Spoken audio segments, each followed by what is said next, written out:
일본의 전통적인 우호 국가인 태국에서 전해온 일본 특파원의 충격적인 고백입니다. 일본의 저명 경제 주간지에 실린 특집 기사는 제목부터 한류에 완전 밀린 일본, 자뻑에 정신 못 차리는 일본 등 충격적이기까지 합니다. 이미 현실은 변화했는데도 인정하지 못하는 일본인들의 추태는 멈추지도 않고 어설픈 한류 따라잡기는 창피할 정도라고 고백합니다. 한국과 태국은 문화와 경제가 발전하면서 미래를 향해 달려가는데 일본의 형태는 아직도 막무가내식 추태에 빠져 있다는 것입니다. 일본은 모든 것이 세계 최고이다 라는 우주급 자뻑에 빠져 사는 일본인의 고백이라고 보기에는 너무 충격적입니다. 일본은 태국과 1887년에 수교를 맺었으며 왕실 간 교류를 중심으로 깊은 우호 관계를 유지해 왔습니다. 일본은 교육 투자와 경제 원조 등 경제 관계 전반에 태국의 가장 중요한 국가입니다. 일본은 태국을 아시안 경제 공동체의 중심으로 활용했으며 아세안 국가 중 최대 투자 국가이기도 합니다. 실제 한때는 태국에 투자한 외국의 투자 금액의 50%가 일본일 정도로 태국에서의 일본의 영향력은 상당했습니다. 마이니치 신문이 발행하고 있는 경제 주간지 주간 이코노미스트는 일본의 콘텐츠는 세계적으로 인기가 있다는 것은 일본인들만의 착각에 불과하다는 불편한 현실, 태국에서 목격한 한류의 힘과 일본인의 자기애라는 충격적인 제목을 단 특집 기사를 실었습니다. 일본에게 태국은 일본을 존경하고 동경하는 우리 편 나라라고 생각하는데 이런 제목은 당연히 충격적일 수밖에 없습니다. 태국에는 일본 자동차 산업을 중심으로 일본계 기업과 체류 일본인이 상당합니다. 그러나 필자는 최근 태국 시위에 드러난 한류 팬들의 파워를 보면서 존재감이 없어진 일본을 확인했다고 합니다. 반정부 시위가 계속되는 시위대를 지원하기 위한 기부가 유행이 되고 있는데 지금까지 연예인의 비공식 팬클럽에서 약 470만 바트, 약 1억 7,244만 원을 기부했는데 그중 약 80%를 K-팝 그룹의 팬클럽이 보내온 것이라고 합니다. 기부액이 최대인 것은 소녀시대의 팬클럽에서 77만 9천 바트, 다음은 슈퍼주니어의 70만 바트, BTS의 45만 9천 바트 등입니다. 일본은 한 록밴드의 팬클럽에서만 3만 5천 바트를 했을 뿐이라는 것입니다. 필자는 젊은 세대들뿐 아니라 태국 내에서는 이미 한류가 대세로 자리를 잡았고 일본의 문화는 완전히 쪼그라들어서 아무런 관심도 없게 되었다고 지적합니다. 일본 무역진흥기구의 조사에 의하면 약 3년 동안 태국 지상파 채널에서 방영하는 드라마의 수는 한국이 37개였던 것에 비하면 일본은 3개에 그쳤다는 것입니다. 한국의 콘텐츠 산업의 발전과 한류의 유행을 보면서 일본은 정부 주도의 지원을 시도했습니다. 관민펀드 해외 수요 개척 지원 기구를 만들어서 쿨재팬이라는 브랜드로 총 1,053억 5천만 엔, 약 1조 1,166억 원을 투입했습니다. 그런데 이 쿨재팬 기구는 설립 초기부터 적자를 내기 시작했고 2020년 3월 말 누적 손실이 215억 엔, 약 2,279억 원에 달했습니다. 필자는 일본이 잘못 생각하고 있는 것이 있다면서 두 가지를 언급합니다. 하나는 한류는 한국 정부가 적극적으로 투자와 지원으로 성장했다고 생각하는 것이라고 지적합니다. 일본 정부나 일본인들은 한류 콘텐츠의 부흥은 한국 정부가 국책 사업으로 나선 문화라고 아직도 믿고 있다는 것입니다. 한국의 대형 기획사에서 정부에서 보조금을 받은 적이 없다라고 누누이 설명을 해도 믿지를 않는다는 것입니다. 실제 한류를 이끌어가고 있는 민간 기업과 아이돌들의 노력을 제대로 평가하고 인정하지 못하는 인식과 태도가 문제라는 것입니다. 그리고 쿨재팬 정책이라는 명칭에서 나오는 것처럼 일본 문화에 대한 나르시스틱 증세가 문제라고 지적합니다. 일본 문화와 예술은 세계 최고이다 라는 자기애에 빠져서 쿨재팬 정책이 계속 적자가 늘어나고 외면당해도 전혀 인정을 안 한다는 거죠. 지금이라도 일본의 문화가 세계에서 인정받으려면 일본 언론과 일본인들의 자뻑 찬양을 멈춰야 한다고 지적합니다. 일본의 콘텐츠 경쟁력이 높지 않다는 현실과 상황에 대한 올바른 위기감이 필요한 때라고 결론을 내립니다. 이런 상황임에도 불구하고 일본인들의 인식과 태도는 전혀 달라지지 않았다고 합니다. 태국 내에서 일본인들의 추태는 종종 뉴스의 헤드라인을 장식하기도 합니다. 지난 7월에는 방콕의 일식집에서 술을 먹고 난동을 부리며 욕설을 했던 일본인 50대 남성이 처벌을 받기도 했습니다. 이 일본인은 위자료 10만 바트, 약 367만 원과 재판 비용 2만 바트를 지불하기로 하고 풀려났습니다.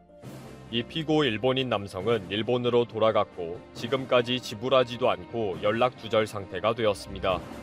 이 소식이 태국의 뉴스에 보도되면서 예전에는 일본인들이 이렇게 안하무인이었지만 지금은 통하지 않는다 라는 여론이 들끓었습니다.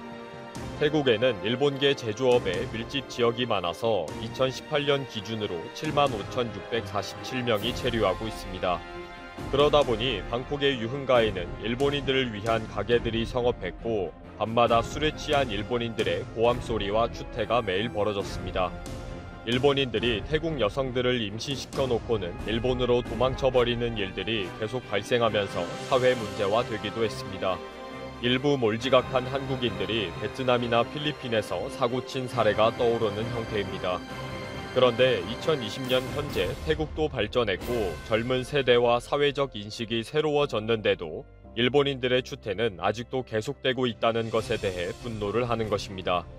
특히 태국의 물가도 많이 올랐고 유흥가의 가격대와 메뉴도 달라졌는데 아직도 일본인들은 태국에 방문하는 태국 여성은 싼 가격에 즐길 수 있다 라는 안하무인의 태도를 버리지 않고 있다고 지적합니다.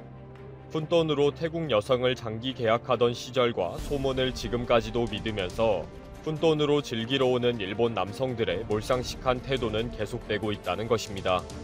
일본 정부에서는 급기야 일본인 여행자들에게 태국은 더 이상 싼 나라가 아니다 라고 주의를 시킬 정도라고 합니다.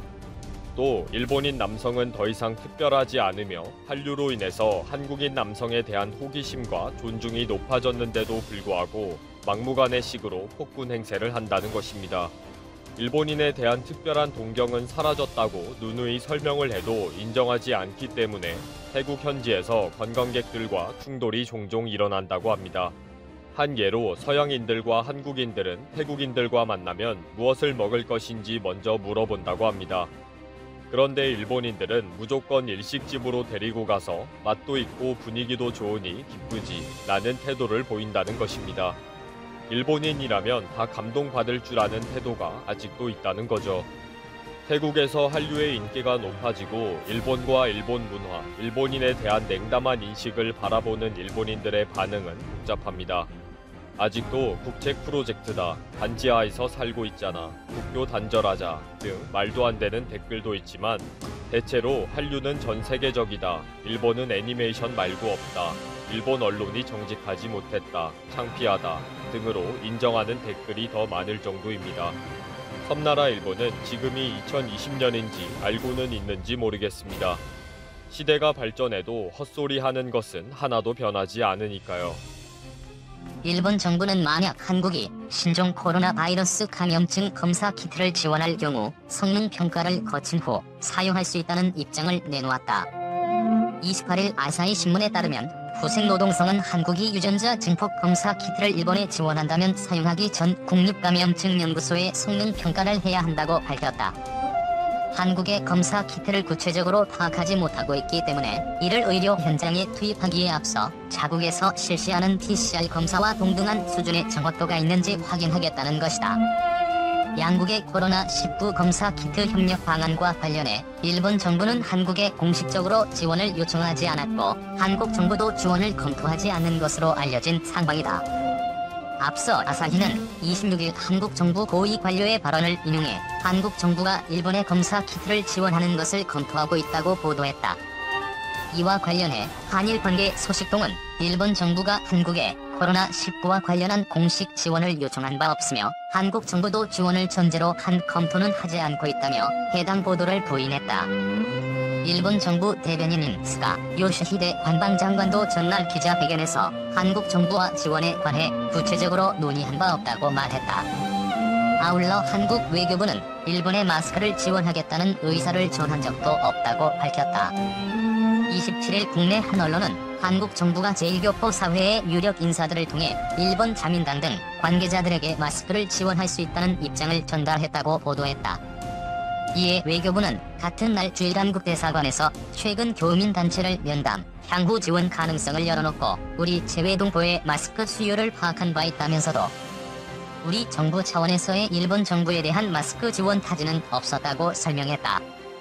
그러면서 현재 마스크의 해외 반출은 통제되고 있으나 우리 국내 사정에 여유가 생기는 대로 요청국의 상황 등을 감안하면서 마스크를 포함한 코로나19 방역 물품의 해외 반출을 적극 검토해 나갈 것이라고 덧붙였다.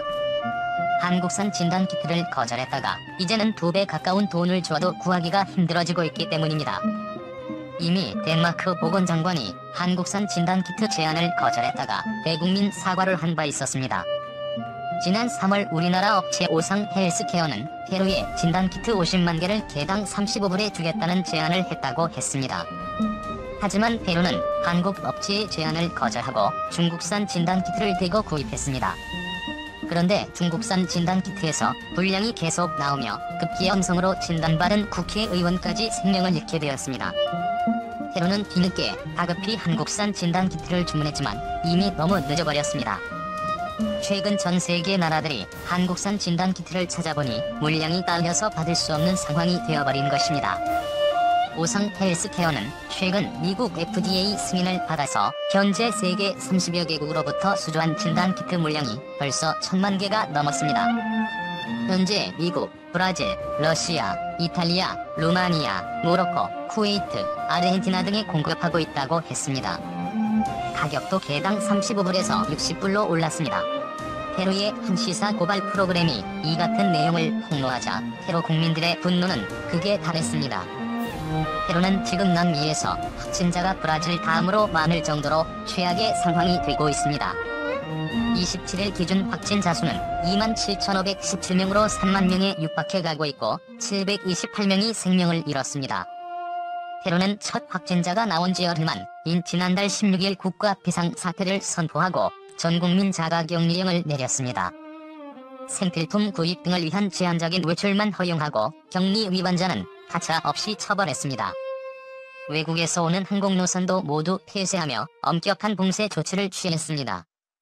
하지만 확진자 증가세는 멈추지 않았고 거리 격리 위반자들을 단속하는 경찰 1,300여 명이 확진되는 사태에 이르렀습니다. 경찰 집단 감염 속의 주무장관인 카를로스 모란 전 내무장관은 지난 24일 갑작스럽게 사임했습니다. 모란 전 내무장관은 개인적인 이유 때문이라고 밝혔지만 페루 언론은 경찰 보호장비 구입 과정에서의 비리 의혹 등을 제기했습니다. 이런 상황에서 확산을 막을 수 있는 진단키트마저 중국산 불량이 문제가 되면서 많은 국민들은 한국산 진단키트를 왜 진작에 확보하지 못했냐며 이제는 비리까지 의심하고 있습니다.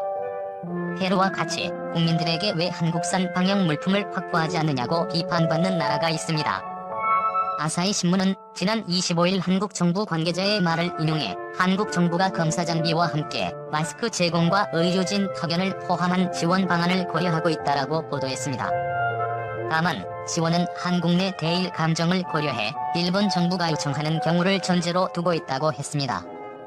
한국 정부 관계자는 26일 주일 한국 대사관은 일본 정부 지원을 요청받은 적이 없다라며 다만 일부 지방자치단체 등에서 우리 영사관에 마스크와 자료 제공 요청을 한 적은 있었다라고 말했습니다. 아사히 신문은 왜 한국에게 도움을 받지 않느냐고 대놓고 일본 정부를 강하게 비판했습니다. 미국 우월주의를 외치던 트럼프도 한국의 공식 요청에서 도움을 받았고 영국, 독일, 프랑스, 이탈리아와 같은 유럽의 선진국들도 한국에 도움을 요청했습니다. 하지만 일본 아베 정권은 최악의 상황 속에서도 아직까지 한국에 도움을 청하지 않은 채 점점 벼랑 끝으로 향하고 있습니다. 일본 언론에서 한국이 도움을 주려 했으나 아베 정권이 요청하지 않아서 못 받고 있다는 것이 보도되면서 앞으로 일본이 더 심각한 상황에 직면하게 된다면 일본의 언론과 국민들에게 비난을 피하기 어려울 것으로 보고 있습니다. 최근 한국산 진단키트의 인기는 놀라울 정도입니다. 한 진단키트 생산업체 관계자는 전 세계 모든 수입상들이 주문 문의를 하고 있다며 현재 우리가 주문을 가려내야 할 정도가 되고 있다고 했습니다. 이어 계약 금액이 10억 원 정도는 이제 흔해졌고 몇십만 회 분량 수출도 의미가 없을 정도라고 말했습니다. 이러한 상황 때문에 한국산 진단키트를 확보하려고 각 나라들은 경쟁하고 있는데 미국에서 메릴랜드와 콜로라도에서는 작전을 세워 한국산 진단키트를 얻는 데 성공했다고 감격스러워했습니다. 전 세계는 한국에 앞다투어 진단키트와 방역 노하우를 전수받으며 자국민들의 건강을 위해 싸우고 있습니다. 그러나 이런 와중에도 제대로 검사나 방역 조치를 하지 않는 일본 아베 정권은 다른 곳에 관심을 두고 있습니다. 일본 정부는 최근 추경 예산에 관광이나 이벤트 사업을 촉진할 사업비 20조 원을 반영했습니다. 경제산업성은 여행 상품을 산 소비자에게 쿠폰을 지급하는 등 관광 및 외식 산업을 촉진하는 사업비로 1조 6,794억 엔을 추경 예산에 반영했습니다. 국토교통성은 외국인 관광객의 일본 방문을 촉진하는 사업비로 96억 엔을, 환경성은 국립공원이나 온천 관광지에서 일과 휴가를 병행하도록 하는 추진 비용으로 6억 엔을 각각 추경 예산안에 담았습니다. 아직 제대로 방역 작업도 하지 않은 상황에서 일본 정부는 벌써부터 관광산업에 거액의 예산을 배정한 것입니다. 이 때문에 일본 아베 정권은 감염병으로 목숨이 위태로운 사람들을 살리는 것보다 올림픽이나 관광산업을 더 앞세우며 결국 돈을 더 중시하는 게 아니냐는 말까지